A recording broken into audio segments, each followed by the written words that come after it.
Baik, kita mulai bahasan kita. Kita lanjutkan pada kajian kita untuk persiapan hafalan kita dan syiar menghafal Quran, khususnya di bulan Ramadan, menghafal Quran selama bulan Ramadan, insyaallah 30 juz dalam 30 hari dengan izin Allah Subhanahu wa taala. Sekarang kita masuk pada kaidah berikutnya. Saya boleh hapus dulu ini? Baik. Tinggal boleh saja, alhamdulillah.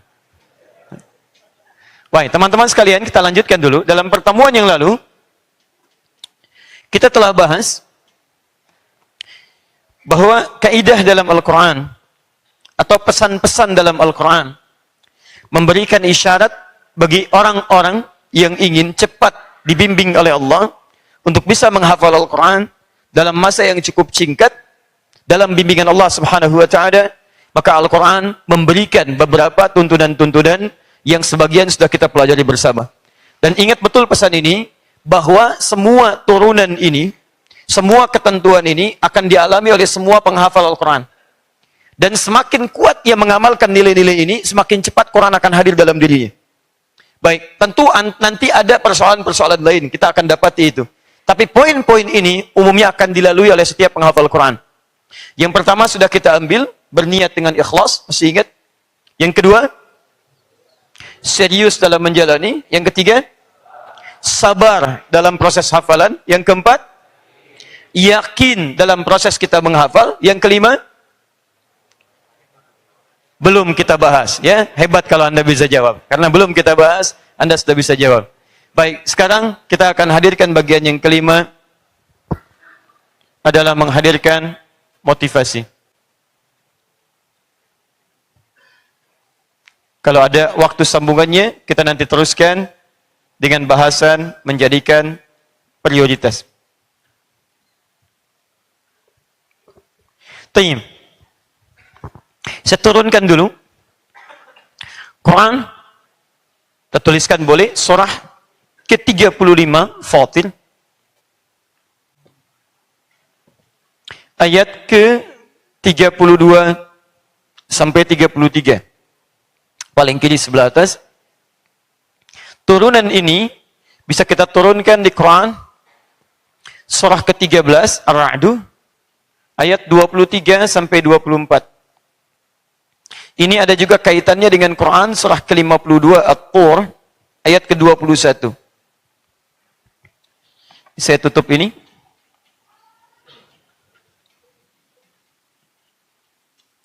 Kemudian kita bisa turunkan pula keterangan ini, turunkan ke bawah. Pada hadis riwayat At-Tirmidzi. At-Tirmidzi nama aslinya Muhammad, tumbuh, berkembang dan wafat di Tirmidz sehingga dikenal dengan At-Tirmidzi atau At-Turmudzi. Nomor hadis 2915 kita bacakan.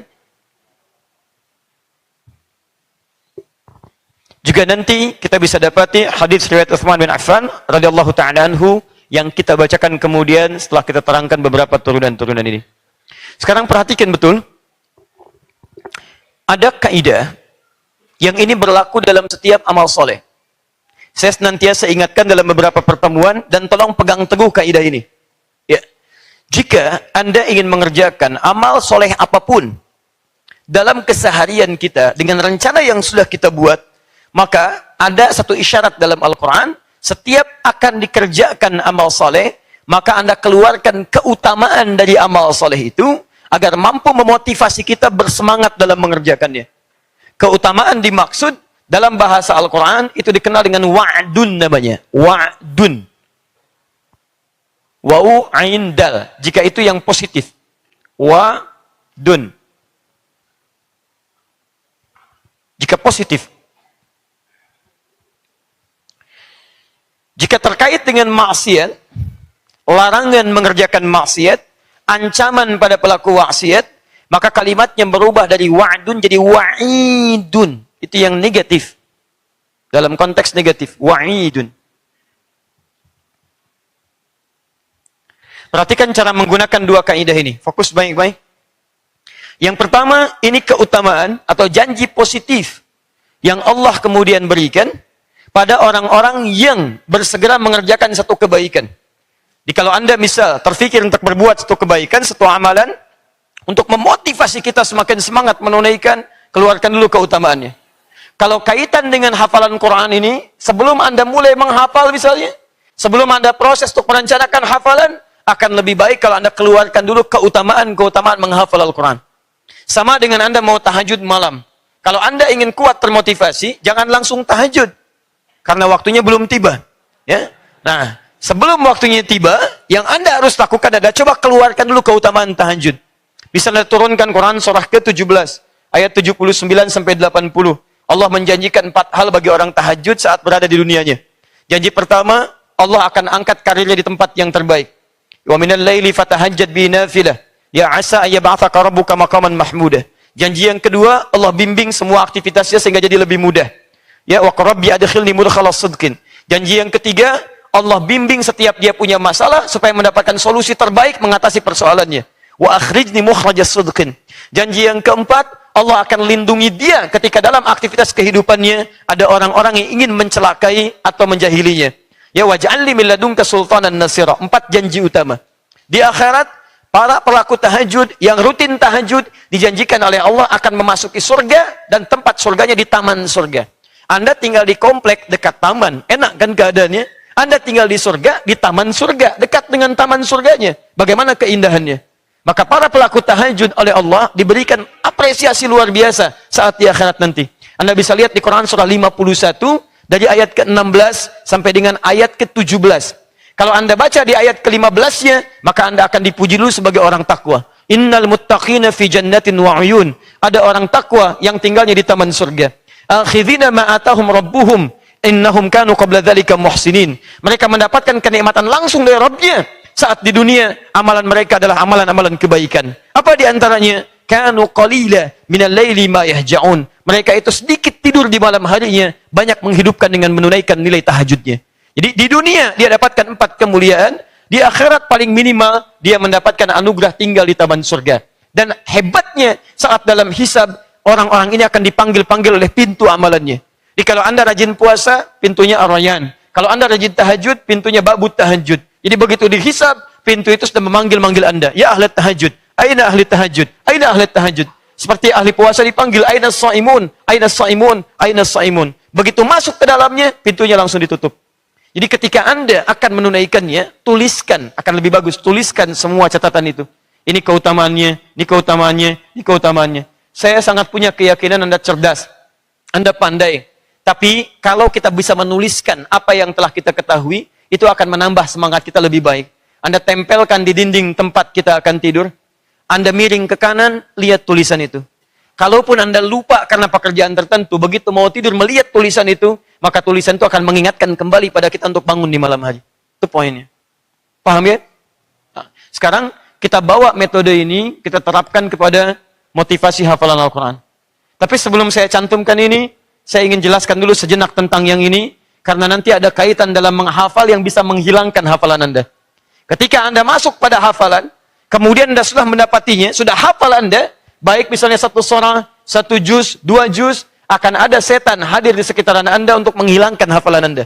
Nah, ketika hadir dalam situasi itu, Anda butuh perangkat kedua untuk memaksimalkan semangat dalam menghafal Al-Quran. Rumus yang kedua disebut dengan wa'id namanya. Wa'id itu ancaman Allah pada pelaku maksiat. Kalau yang ini pada ketaatan, yang ini pada maksiat. Gini, cara mempraktikkan atau aplikasinya, setiap Anda terfikir ya, bukan berbuat. Setiap terfikir dorongan untuk berbuat perbuatan maksiat, Anda hadirkan wa'idnya. Wa'id itu ancamannya. Kira-kira apa yang bisa didapatkan jika melakukan perbuatan seperti ini? Contoh, gosip. Ya, bahasa syariatnya gibah. Cuman kadang-kadang dipercantik dengan suasana kekinian. Ya, gosip, jadi gosip biasa. Ada cenderung negatif, dibuat kalimat-kalimat lain.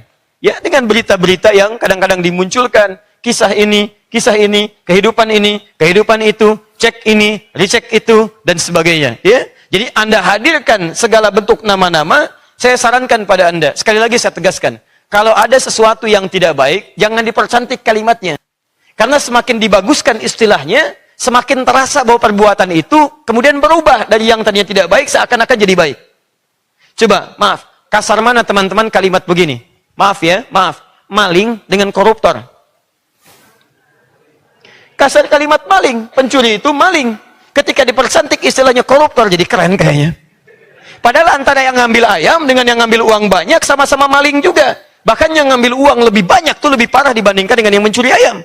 Kenapa pencuri ayam yang kecil, yang juga salah dia, disebut dengan kalimat yang kasar, pencuri yang banyak-banyak disebut dengan kalimat-kalimat yang halus.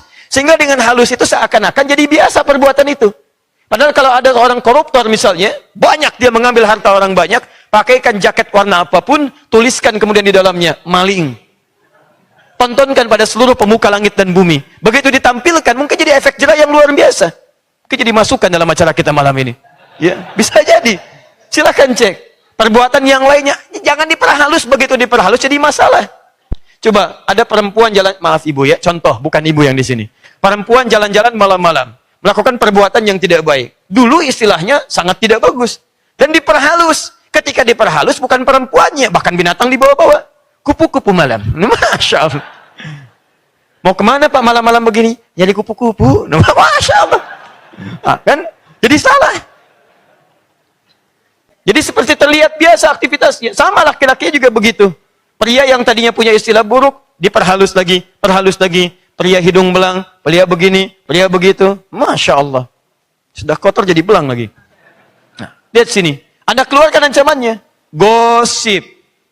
Ancaman terbesarnya adalah, mohon maaf, jika dia tidak bertobat, maka saat disebutkan namanya saja, baru disebut nama, belum disebut perbuatannya, maka sudah memindahkan pahala orang ini kepada yang dimaksudkan. Jika dia mengerjakan satu amalan, disebutkan orang lain terkait dengan amalan itu. Misal, Anda baru selesai kemudian menunaikan sholat di masjid, tiba-tiba tidak menemukan teman Anda ingin bicarakan tentang keburukannya yang tidak sholat di masjid. Tahu nggak kamu si fulan? Baru disebutkan si fulan, belum disebutkan kemudian perbuatan-perbuatan berikutnya. Maka saat Anda sebutkan nama si fulan untuk niat yang tidak baik, pahala sholat Anda dipindahkan kepada orang yang disebutkan itu. Paham? Saya tidak Ustaz. Alhamdulillah. Tidak seperti orang itu tuh. Sama. Di saat Anda sebutkan orang itu, pindah pahala Anda pada orang yang dimaksudkan. Jelas ya? Baik. Jadi, resiko pertama ketika Anda sebutkan baru disebut namanya, sudah pindah kemudian pahala kebaikan pada orang dimaksudkan. Resiko kedua, semakin Anda sebutkan keadaan yang Anda ingin bicarakan keburukannya, mohon maaf ya, misal sebutkan sifatnya, sebutkan kejelekannya, sebutkan kebiasaannya, maka setiap kalimat yang terangkai di lisan Anda itu akan dibentuk gambaran orang yang tadi dimaksudkan dalam bentuk bangkai. Dalam bentuk bangkai. Jika Anda tidak bertobat, maka hukuman bagi Anda di akhirat nanti dimasukkan ke dalam neraka, diminta memakan bangkai gosip yang tadi disebutkan dalam setiap kalimat-kalimat Anda. Itu poinnya. Jadi kalau Anda ingin menyebutkan nama orang lain dan membicarakan keburukan-keburukannya, saran saya, coba Anda renungkan dulu resikonya. Begitu Anda ingin sebutkan si fulan, amalan Anda akan pindah. Begitu Anda akan jelek-jelekan si fulan, maka Allah akan membuat rupa dari orang yang dimaksudkan, dan pada suatu saat Anda akan diminta memakannya bila Anda tidak bertobat dalam kehidupan. Dan sekarang, sarana untuk yang ini saja sudah sedemikian lekat dalam kehidupan kita. Di handphone, Anda bisa melihatnya. Maaf, di TV, Anda bisa menyaksikannya. Di radio, Anda bisa mendengarnya. Di majalah, ada bahkan lekat dalam kehidupan kita. Naik pesawat, ada majalah. Di kendaraan khusus, ada majalah. Di jalan-jalan, ada majalah. Bahkan luar biasanya, Anda mau lewat, di Videotron, ada gambaran. Di gambar-gambar luar, ada peluang. Perhatikan betapa banyak jebakan-jebakan dalam kehidupan yang tidak sadar kita. Banyak resiko yang bisa kita dapatkan dalam kehidupan. Paham ya? Nah, sekarang, kalau sudah paham tentang konsep ini, mari kita arahkan ke sini. Motivasi terbaik apa yang bisa menjadikan seseorang terdorong cepat untuk mau menghafal Al-Quran? Itu poinnya. Anda pun kalau nggak punya motivasi, mustahil Anda akan hadir di sini. Ya. Bismillah. 1. Quran surah ke-35 Fatir ayat 32 sampai ayat 33. Paling kiri sebelah atas. Sudah?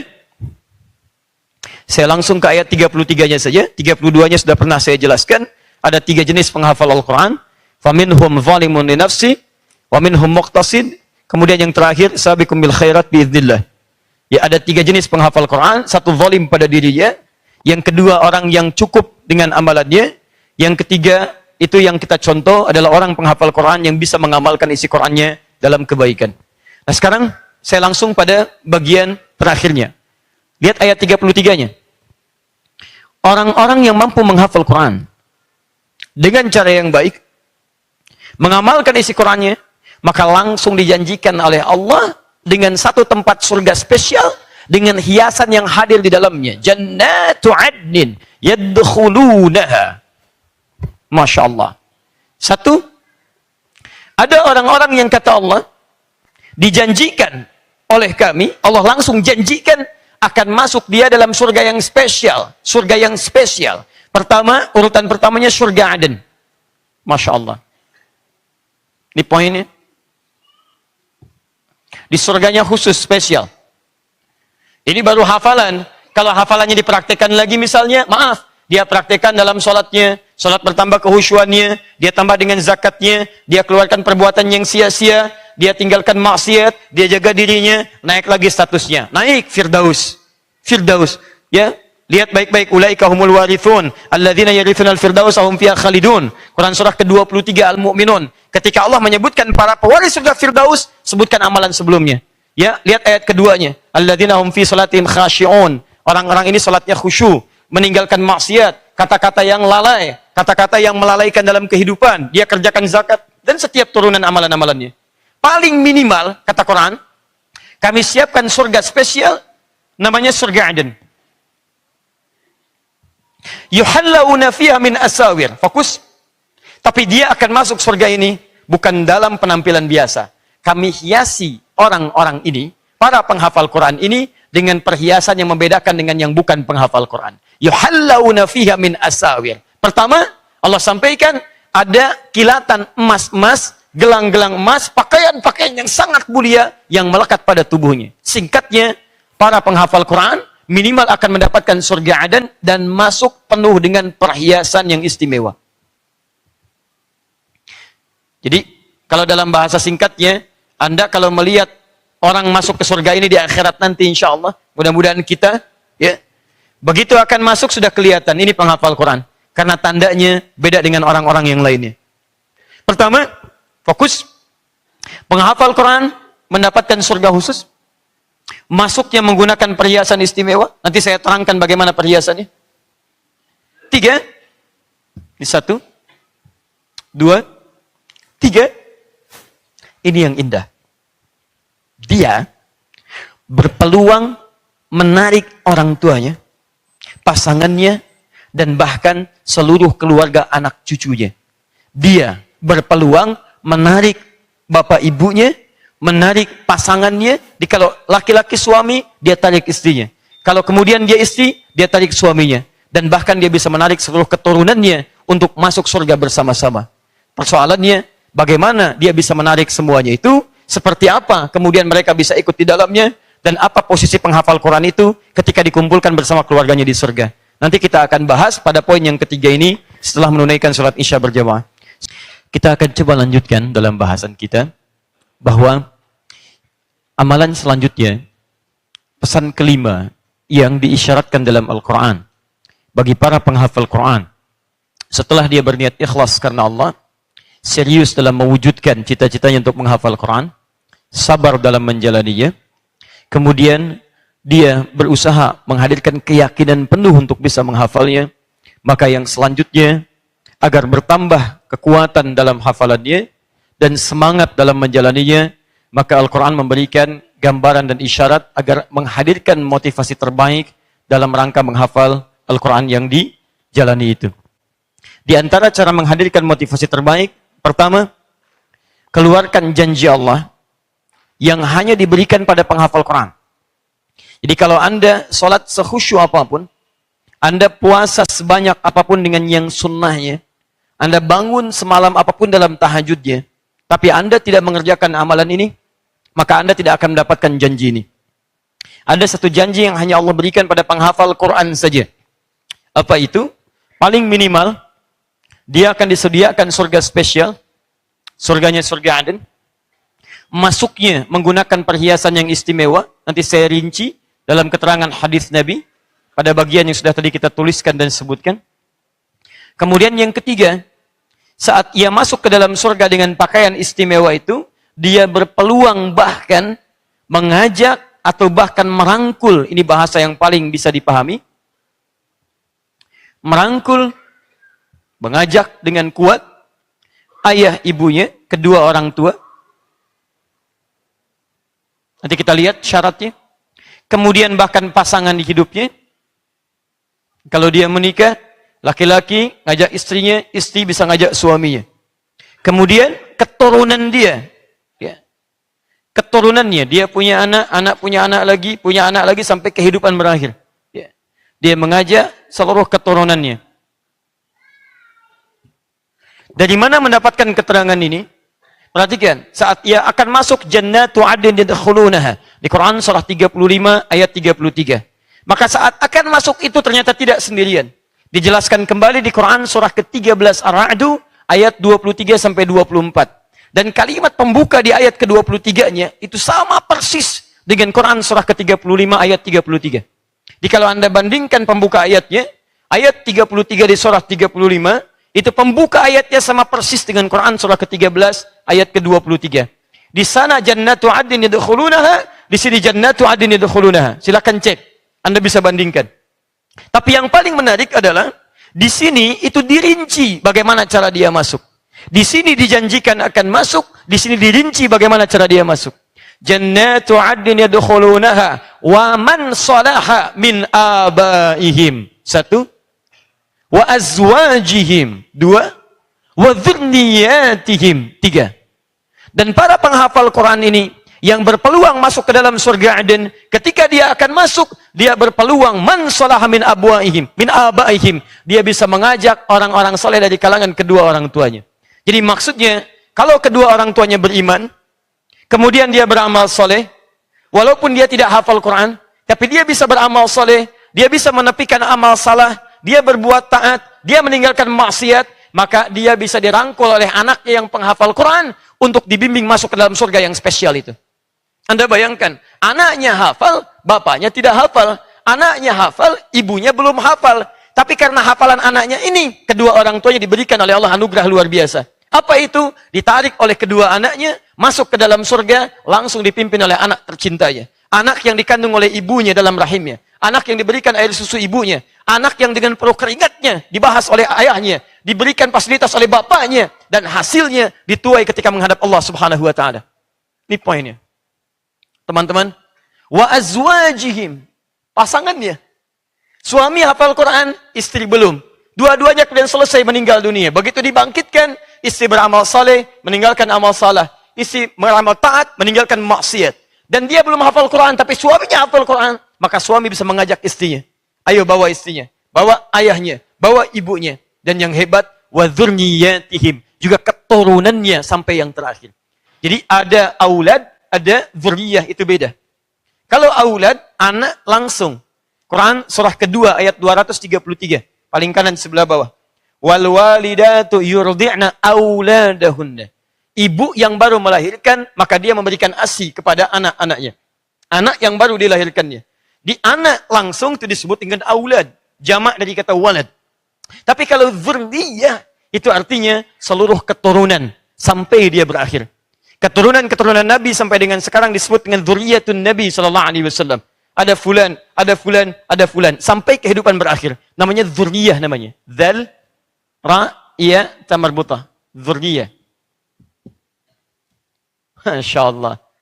Ini masih urusan akhirat. Kita belum turunkan ke dunia. Kita belum turunkan ke dunia. Teman-teman sekalian, saya ingin gambarkan kepada Anda.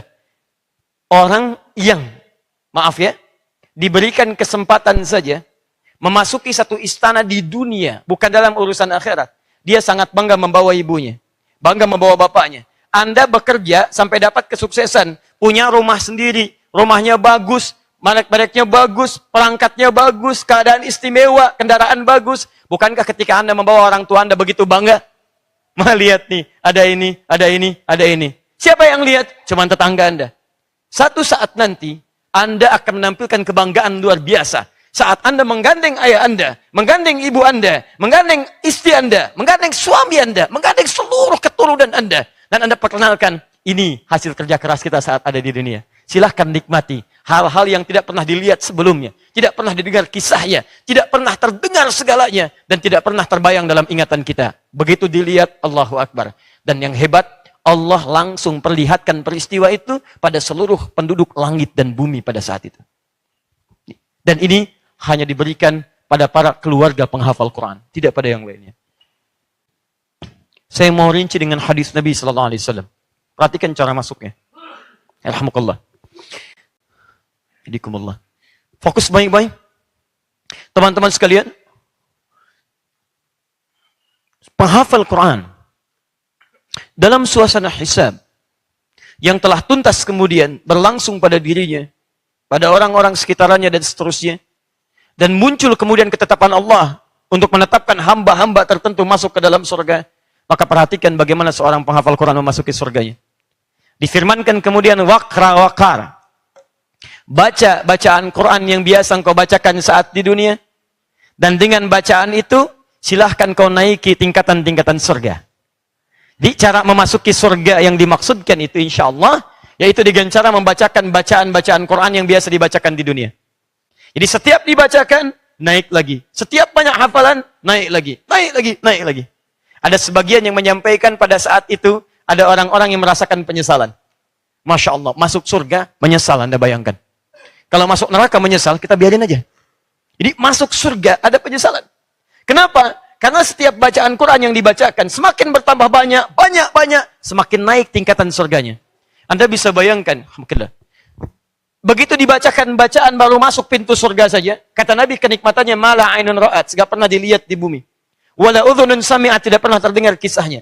Wala khatara ala qalbi bashar, maaf, tidak pernah terbayangkan saat ini pun dan sampai kapanpun dalam kehidupan dunia. Gak ada yang sebanding kenikmatannya.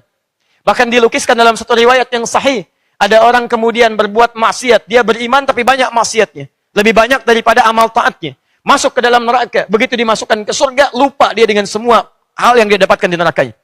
Ada orang paling fakir dalam urusan dunia, dahsyatnya luar biasa, merasa merana, tapi banyak amal solehnya. Begitu dimasukkan ke surga, seakan-akan gak ada nilainya kefakiran itu, lupa seluruhnya, saking nikmatnya. Itu baru surga kelas biasa. Anda bayangkan, begitu dibacakan Al-Quran, misal, dia hafal, bacakan 5 ayat, naik, naik, naik. Wa ulaika humul muflihun, maka ketika berhenti bacaannya, fa inna akhira qiraatika akhiru manzilatika. Akhir dari bacaanmu, disitulah surgamu. Masuk dia. Begitu 5 ayat, yang 10 ayat masih naik ke atasnya. Innal ladzina kafaru, naik. Yang 6, naik ke 7. Khatamallahu ala qulubihim. Naik ke 8, wa minan nas. Dia hafal sampai 10. Begitu sampai 10, berhenti pada tempat sesuai dengan bacaannya. Begitu naik temannya di luar yang tadi, maka yang 5 ayat melihat, ya Allah, kenapa saya nggak hafalkan seperti dia sampai 10 ayat? Yang 10 ayat berhenti melihat yang 20, ya Allah, kenapa saya nggak hafalkan sampai yang 20? Terus demikian, terus demikian. Yang 30 juz, dia menempati surga terbaik di atasnya. Sampai tingkat paling tingginya. Perhatikan teman-teman. Begitu difirmankan, waqra, waqar. Silahkan baca, silahkan naik. Fa inna akhira manzilatika, akhira qiraatika, akhir manzilatika. Bacaan terakhirmu, di situ tempat tinggalmu. Begitu akan naik, tiba-tiba Qurannya berkata. Perhatikan. Kembali ke Quran surah 35 ayat 33. Yuhallawna fiha min asawir. Penghafal Quran akan dipakaikan perhiasan istimewa. Kata Qurannya, Allahumma halli. Ya Allah, tolong hiasi orang ini, bedakan dengan yang bukan penghafal Quran. Fayul basu ilaihi tajul karamah. Maka dipakaikan di kepalanya mahkota kehormatan. Masya Allah. Masuk pakai mahkota. Begitu dipakaikan mahkota kehormatan, dia mau punya orang tua. Dia ada ayah, dia ada ibu. Keduanya beriman kepada Allah. Mengerjakan amal soleh, meninggalkan amal salah, mengerjakan perbuatan taat, meninggalkan maksiat. Maka Allah hadiahkan kepada kedua orang tuanya mahkota khusus yang langsung dipakaikan oleh anak tercintanya, yang dikandung oleh ibunya, yang diberikan asinya, yang dirawat oleh bapaknya, memakaikan mahkota langsung di kepala kedua orang tuanya yang sinarnya lebih terang dibandingkan sinar mentari yang masuk ke dalam rumah Anda saat di bumi. Pakaikan. Hei, tunjukkan oleh Allah pada seluruh penduduk langit dan bumi. Ini kerja keras kedua orang tua untuk mewujudkan anak penghafal Quran. Saat dipakaikan, Qurannya berkata lagi, Allahumma zidhu. Ya Allah, tolong tambahkan pada penghafal, bedakan dengan fasilitator. Fayulbasu ilaihi libasal karamah. Maka dipakaikan di badannya jubah kehormatan. Anaknya pakai mahkota, anaknya pakai jubah. tiba-tiba kemudian mengajak bapak ibunya, mengajak pasangannya, mengajak keturunannya, ayo kita masuk ke dalam surga bersama-sama. Ini poinnya. Gini, Anda kalau merasa sekarang jadi orang hebat saat di dunia, dan Anda bisa mengajak orang tua Anda, keluarga Anda, menempati istana megah, kedudukan luar biasa, harta berlimpah, demi Allah saya katakan, begitu kematian itu tiba, Anda tidak akan pernah mendapati semua itu lagi. Anda akan tinggalkan dan tidak akan ada bekas dalam kehidupan Anda. Dan gelar yang Anda dapatkan dalam nisan Anda tidak ada beda dengan orang fakir, tidak ada beda dengan orang miskin, tidak ada beda dengan orang yang tidak mendapatkan kedudukan seperti Anda, harta seperti Anda. Gelarnya cuma satu. Gelarnya cuma satu. Jika Anda Muslim, almarhum, almarhum, almarhum. Selesai. Silahkan cek di nisan-nisan yang pernah terbentang. Mampir kadang-kadang ke kuburan. Perhatikan, adakah tulisan mantan orang kaya sekomplek ini? Mantan pejabat tinggi di RT ini? Tidak ada. Anda ketua RT, selesai meninggal, tidak ada gelar RT-nya. Anda ketua RW, selesai. Anda presiden, selesai. Apapun gelar kehidupan Anda, tuntas. Ketika Anda wafat, selesai. Tapi pertanyaan terbesarnya, ketika Anda dihidupkan kembali di kehidupan nanti, bukankah sifatnya abadi? Dan tidak ada meninggal lagi. Artinya, kalau Anda punya mahkota saat di akhirat, mahkota itu abadi. Kalau Anda punya jubah di akhirat, jubah itu abadi. Dan tidak akan pernah luput dari diri Anda karena kehidupannya abadi pada saat itu. Karena itu, kalau untuk urusan yang dunia saja Anda begitu serius meraihnya, kenapa untuk urusan akhirat kita yang abadi, kita tidak menyiapkan kehidupan kita mulai hari ini? Saya sarankan pada Anda, buka lembaran baru kehidupan kita mulai hari ini. Dari sekian keluarga kita, mesti diinvestasikan. Anda dititipkan oleh Allah satu anak, belum hafal. 2 anak, belum hafal. 3 anak, belum hafal. Anda butuh berapa anak lagi? Kalau dari anak ini belum ada, cucunya. Karena kalimatnya disebutkan zuriyah. Cucu yang satu, belum. Cucu yang kedua. Cucu kedua belum, cucu yang ketiga. Dari cucu belum, ada cicit. Kalau sudah ada anak, ada cucu, ada cicit, ada cucut, belum hafal juga. Anda butuh berapa lagi keturunan sebagai penghafal Quran? Paham? Ini bagian terpentingnya. Jadi mulai hari ini, Anda hadirkan. Keluarkan kemudian keutamaannya. Dan terakhir, ingat betul kalimat ini. Penghafal Quran bukan hanya dimuliakan saat di akhirat. Tapi setiap amalan penghafal Quran, itu akan merambat kepada kemuliaan keluarganya. Jika yang hafal anaknya, maka ayah ibunya akan mendapatkan bagian kemuliaannya. Jika yang hafal ayah ibunya, maka anaknya akan disorot mulia dalam kehidupannya. Kalau Anda tidak percaya, silahkan Anda siapkan anak Anda menjadi penghafal Quran. Begitu anak Anda hafal Quran, maka Allah akan titipkan kemuliaan pada kedua orang tuanya. Bahkan rizki yang diberikan kepada anaknya, orang tuanya bisa ikut di dalamnya. Silahkan cek, betapa banyak saya sering ungkapkan kepada Anda. Jangan jauh-jauh anak-anak kita di Indonesia. Ada Ahmad, ada Kamil, ada Fajar, ada Musa, ada yang lainnya. Perhatikan, bukankah ketika anak-anak ini mendapat hadiah haji, orang tuanya kemudian ikut di dalamnya? Bukankah ketika orang-orang mendoakan anaknya, orang tuanya hadir di dalamnya? Bukankah ketika anak membaca Quran, orang bertanya, anak siapa itu? Silakan cek. Gurunya nggak akan ditanya, bapak ibunya yang ditanya. Silakan, saya belum pernah dengar ada orang ketika hafal Quran ditanya, siapa gurunya? Selalu bertanya, siapa bapaknya? Siapa ibunya? Baru kemudian bagaimana cara belajarnya dan seterusnya. Jadi Anda jangan khawatir.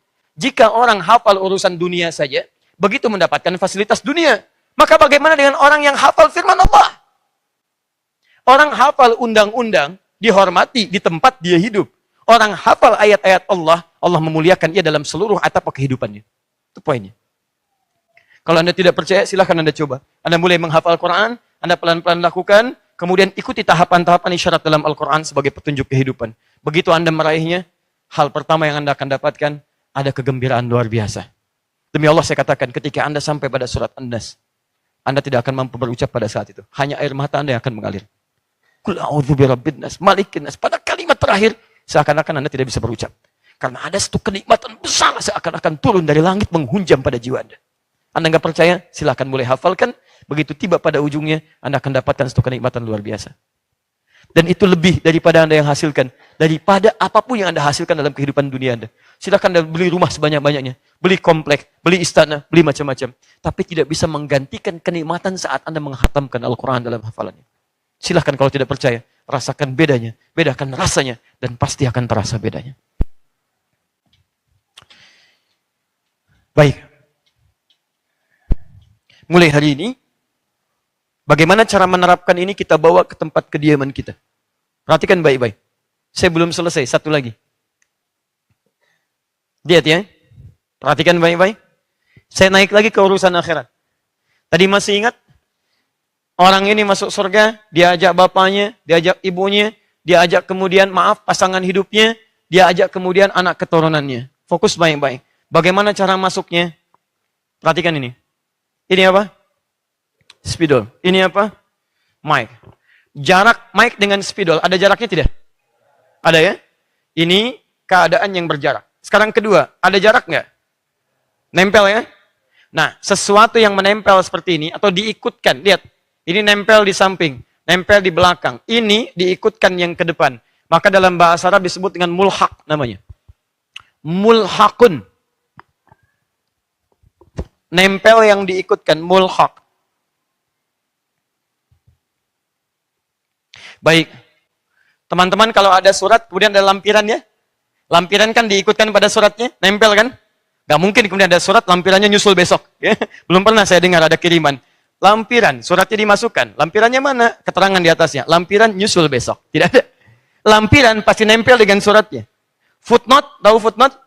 Footnote ketika diberikan tanda, di bawahnya kan ada keterangan kan? Bukankah keterangan nempel dengan bagian atasnya? Dipisah dengan garis tapi nempel kan? Mulhaq namanya. Bahasa kata kerjanya dalam bahasa Arab dasarnya disebut dengan al-haqa, yulhiqu, al-haqa. Al-haqa. Mulhaq yang diikutkan. Baik, sekarang buka Quran surah ke-52 ayat 21. Setelah paham tadi gambarannya. Walladzina amanu. Perhatikan cara menerjemahkannya. Dan para orang tua yang solih itu, yang beriman kepada Allah. Walladzina amanu. Dan para orang tua yang beriman. Kalau ada kata iman, pasti konotasinya sudah langsung dengan amal soleh. Ingat baik-baik. Jadi kalau ada disebutkan kata iman, umumnya dipahami pasti bersanding dengan amal soleh. Makanya setiap disebutkan kata iman, senantiasa ada gambaran amal solehnya. Wal as innal insana lafi illal ladzina amanu wa amilus solihat. Dua hal ini yang menjadikan kita bisa masuk surga. Surga pertama disebutkan di Quran, surah kedua ayat ke-25. Paling kanan sebelah atas. Wabasyiril ladzina amanu wa amilus solihat. Nah kalau sudah terbiasa beramal soleh, amal solehnya dibuang, tinggal dicantumkan kalimat imannya. Karena itu kalau Anda menemukan kalimat iman tanpa disertai amal soleh, artinya, cara mengartikannya, orang ini sudah terbiasa mengerjakan amal soleh, sehingga saking biasanya tidak perlu disebutkan lagi amalannya. Jelas ya?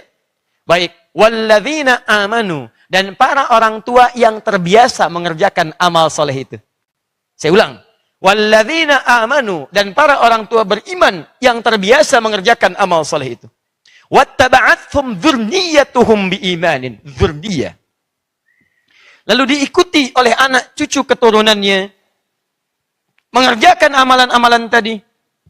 Diikuti ia. Misal, maaf. Orang tua beriman, mulai menghafal Quran. Kebiasaan orang tua menghafal Quran, diikuti oleh anak keturunannya. Yang menarik, orang tuanya belum hafal, anaknya hafal. Ada yang orang tuanya hafal, anaknya hafal. Cucunya hafal, Masya Allah.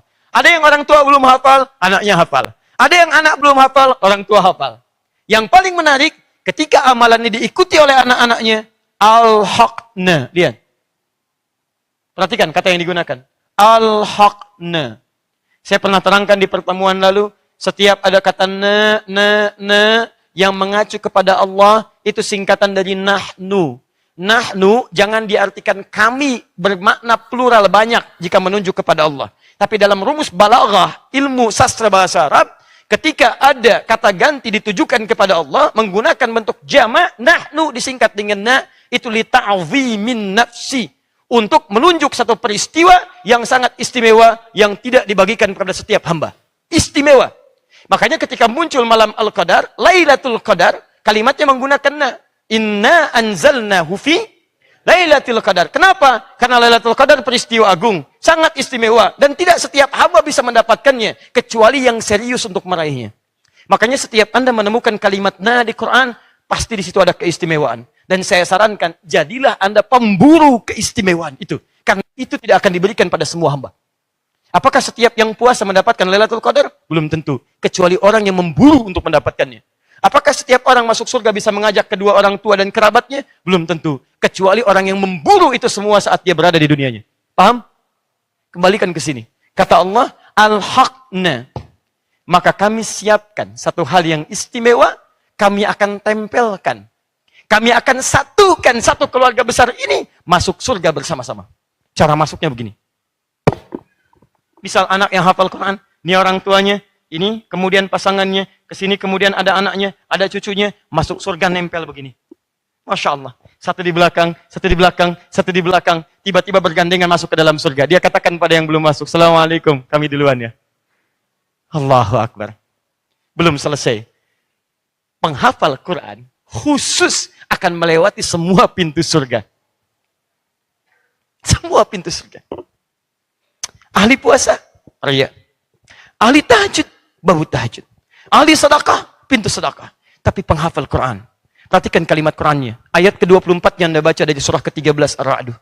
Masya Allah. Begitu Anda teruskan di ujung ayat 23. Wal malaikatu yadkhuluna alaihi min kulli babin. Salamun alaikum bima sabartum. Fani'ma uqbaddar. Wal malaikatu yadkhuluna alaihi min kulli babin. Dan malaikat akan menyambut mereka di setiap pintu surga. Setiap pintu surga. Setiap pintu surga. Orang tua dengan anaknya, dengan kerabatnya, dengan cucunya, lewat setiap pintu surga disambut oleh seluruh malaikat. Dan mereka mengatakan, Salamun alaikum, selamat ya, selamat, Masya Allah. Bima sobartum, karena Anda sabar sejak Anda berada di dunia untuk memasuki tempat terindah ini. Fani'ma uqbaddar, inilah tempat yang paling nikmat yang bisa Anda rasakan dalam kehidupan Anda selama ini. Itu poinnya. Belum selesai. Perhatikan ayatnya. Al-haqna bihim dzurriyyatahum wa ma alatnahum min amalihim min syai'. Kemudian setelah Allah terangkan semuanya ini, Allah membuat tawaran pada kita. Tawaran inilah yang pada malam ini kembali kepada Anda untuk mengambilnya atau tidak. Silahkan, terserah. Tapi saya sampaikan pada Anda, berita baiknya, dari sekian orang yang hidup di muka bumi saat ini, saya tidak tahu kenapa Anda yang dipilih datang ke masjid ini. Bisa saja orang lain yang datang, tapi kenapa Anda yang hadir di sini? Dan kepada teman-teman juga yang menyimak dari tayangan kita malam ini. Kok tiba-tiba bisa Anda yang lihat siaran ini? Padahal bisa jadi Anda bisa melihat siaran yang lain, live yang lain. Kenapa cuma Anda yang diminta oleh Allah menyimak tayangan ini? Kenapa Anda bisa hadir ke sini? Saya katakan pada Anda, saya tidak kenal Anda umumnya. Saya tidak tahu siapa Anda, dari mana Anda berasal. Kalau bukan Allah yang menggerakkan langkah Anda kembali, mustahil Anda bisa menempuh kemacetan. Anda bisa menempuh perjalanan panjang. Anda tebarkan keringat Anda. Teman-teman, kalau sudah jauh-jauh datang ke sini, waktu Anda, tenaga Anda, biaya Anda sudah diinvestasikan, dan Anda tidak mengambil tawaran Anda ini, dan tawaran Allah ini, Anda tidak mengambil tawaran Allah ini, maka Anda rugi menurut saya. Demi Allah saya katakan, rugi. Lihat tawarannya. Wa ma alatsnahum min amalihim min syai'. Kami tidak akan sia-siakan jika ada di antara keluarga besar ini ingin mendapatkan cita-cita dimaksud dan mulai membuka lembaran hidupnya untuk mengamalkannya. Saya berikan gambaran paling cepat secara singkat. Wa ma alatsnahum min amalihim min syai'. Dan kami tidak akan sia-siakan amalan keluarga ini untuk mewujudkan pertemuan dimaksud. Perhatikan caranya. Ini ada bapak, ini ada ibu, ini ada anak. 1, 2, 3.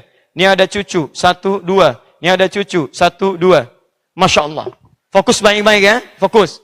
Setelah Allah jelaskan tawaran ini, ayo dapat perhiasan. Ayo masuk ke dalam surga. Ayo saya siapkan bisa mengajak yang lainnya. Di dunia saya tambah keberkahannya. Keluarga akan semuanya ikut. Tapi tawaran paling indah, setelah saya jelaskan semua itu kata Allah, perhatikan baik-baik.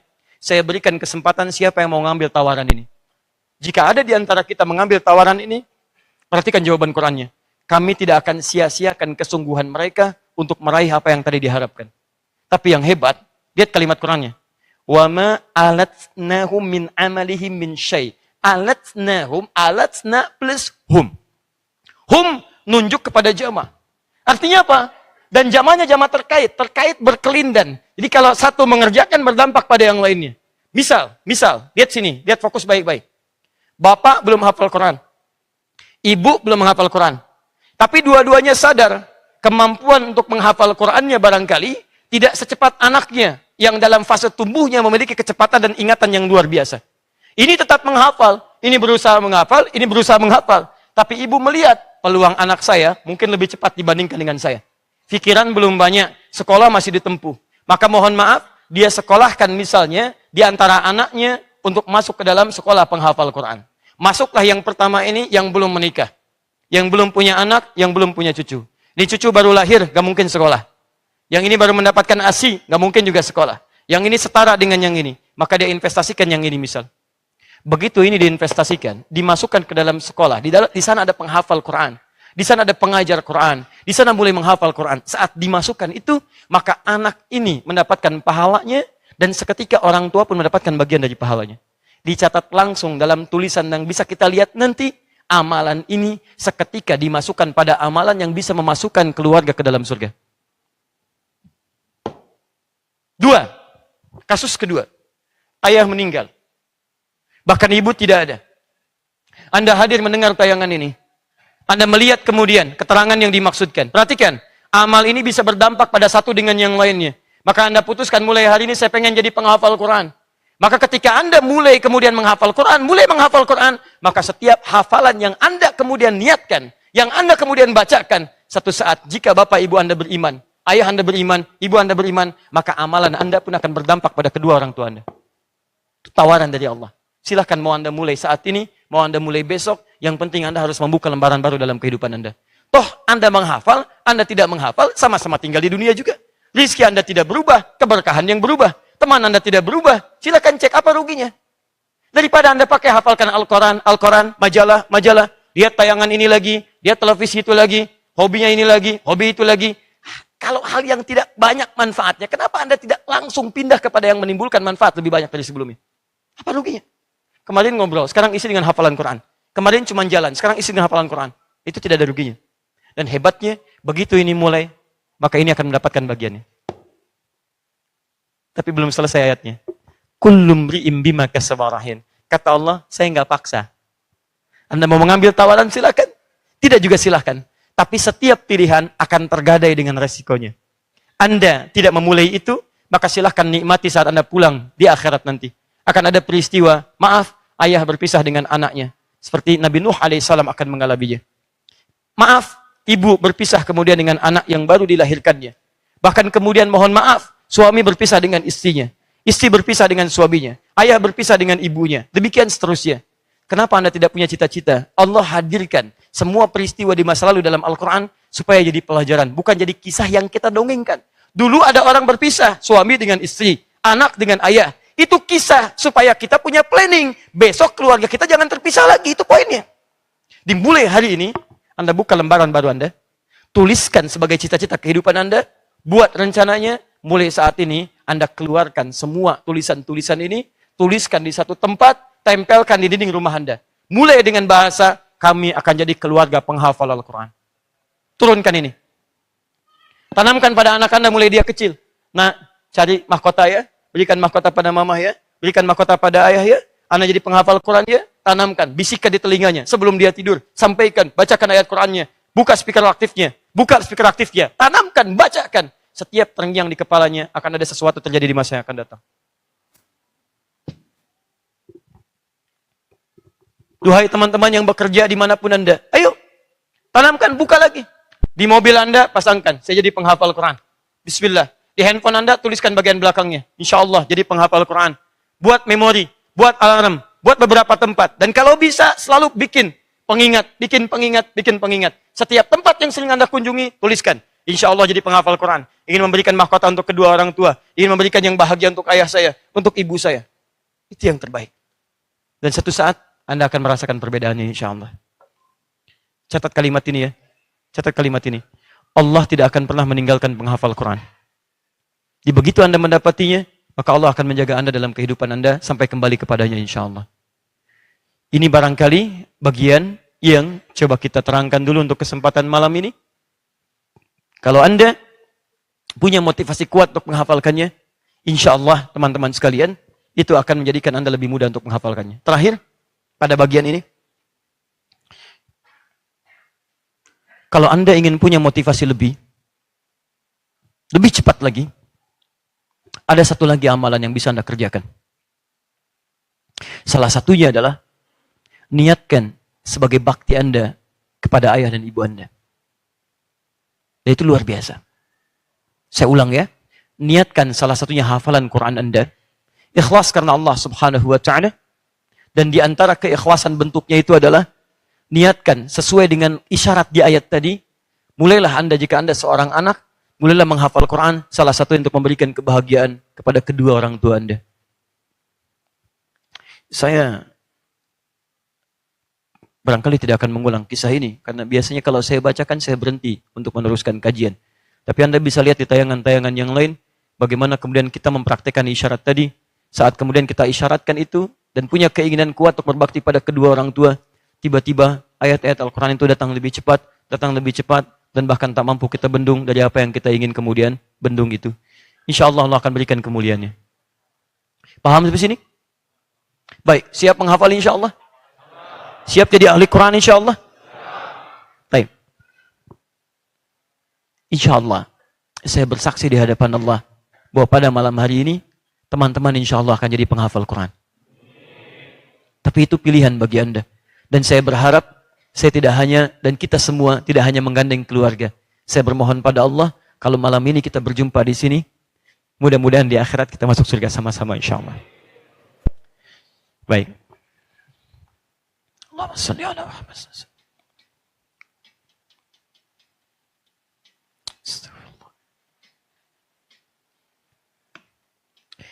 Maka mulai hari ini, saya ucapkan selamat pada Anda. Kalau Anda benar-benar ingin mengambil pilihannya, maka Nabi menyampaikan satu hadis yang sangat istimewa, diriwayatkan oleh sahabat Uthman bin Affan radhiyallahu ta'ala anhu. Dan lewat hadis ini, semua para sahabat pada umumnya merubah hidup mereka dan mengikuti tuntunannya. Perhatikan kalimatnya. Khairukum man ta'allamal Qur'ana wa 'allamah. Khairukum, yang terbaik di antara kalian. Khairukum, yang terbaik di antara kalian, man, ingat ya teman-teman, ingat betul kalimat ini, saya tidak akan ulang lagi ya, kecuali terpaksa. Man, itu huruf yang bisa menunjuk pada dua objek sekaligus. Atau dua jenis subjek, bisa subjek, bisa objek. Bisa menunjuk pada singular, tunggal,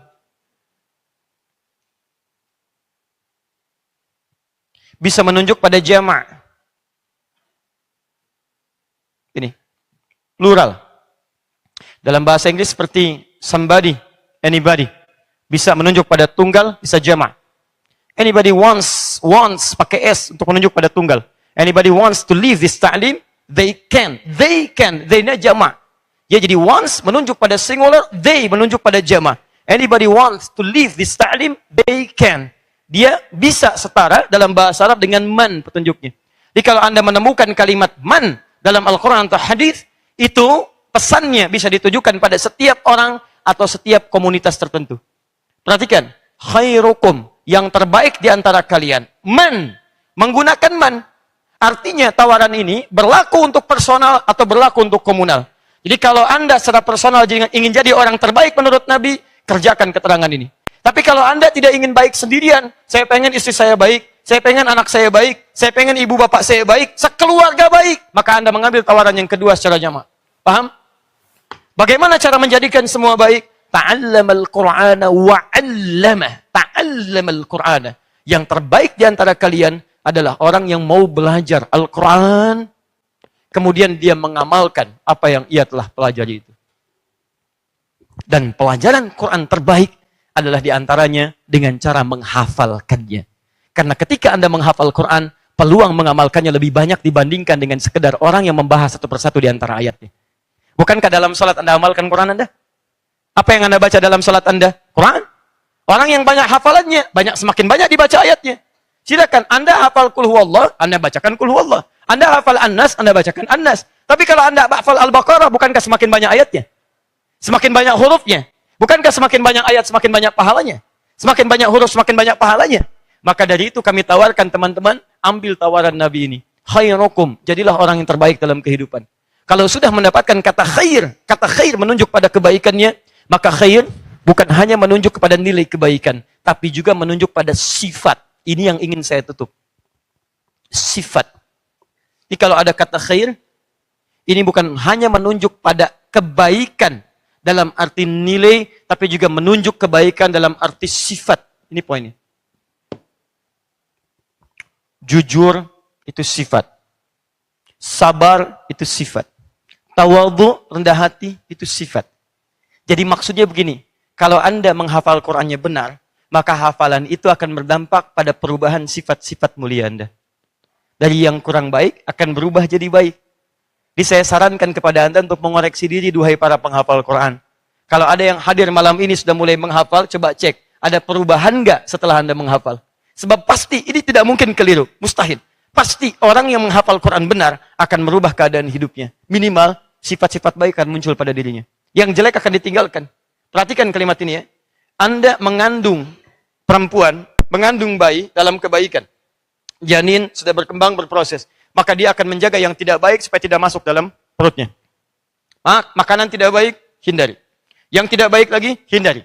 Bahkan ada yang kata-kata tidak baik, jauhi. Kenapa? Karena ada yang dikandung, yang baik yang harus dijaga. Anda bayangkan, mengandung makhluk saja, mengandung yang sementara saja, Anda jaga dari yang tidak baik. Maka bagaimana ketika Anda mengandung firman Allah subhanahu wa ta'ala? Anda masukkan dari lisan Anda kandungkan ke jiwa Anda simpan kemudian dalam jiwa Anda. Maka ketika hadir di dalam jiwa Anda, kalau hafalan Quran Anda benar, Allah tidak akan rela yang tidak baik masuk pada diri Anda. Makanya saya katakan kepada teman-teman, kalau sudah menghafal Quran, tidak terjadi perubahan di sini, ada yang salah dengan cara menghafalnya. Ingat baik-baik kalimat itu. Mustahil penghafal Quran kemudian menghasilkan tindakan-tindakan yang tidak baik dalam kehidupannya. Mustahil. Apalagi nanti ketika Qurannya sempurna hadir dalam jiwanya, maka seluruh ayat itu akan membimbing seluruh tubuhnya. Ayat lisan akan membimbing lisannya. Ayat mata akan membimbing matanya. Ayat tangan akan membimbing tangannya. Sampai ke ayat kaki. Semua tubuhnya dibimbing oleh ayat-ayat Quran. Maka dari situlah Anda akan rasakan kenikmatannya. Begitu melihat, muncul ayatnya. Qulil mu'minina yaghuddu min absarihim. Begitu bicara, muncul ayatnya. La yaghtab ba'dukum ba'da, la yashar qaumin qaum. Begitu masuk ke tangan, as-sariqatu was-sariqatu faqtu aydiyahuma wailul lil mutaffifin. Begitu masuk ke kaki, wa ibadur rahmanil ladzina yamshuna 'alal ardi hauna. Dan tiba-tiba akan terjadi perubahan pada diri Anda. Catat ini ya. Sekalipun penghafal Quran itu seorang pengajar, baik ustadz gelarnya, baik kiai atau yang lainnya, tapi tidak mengalami perubahan dari sini, maka ada yang salah dari hafalannya. Itu poinnya. Jelas? Siap jadi penghafal Quran? Insya Allah.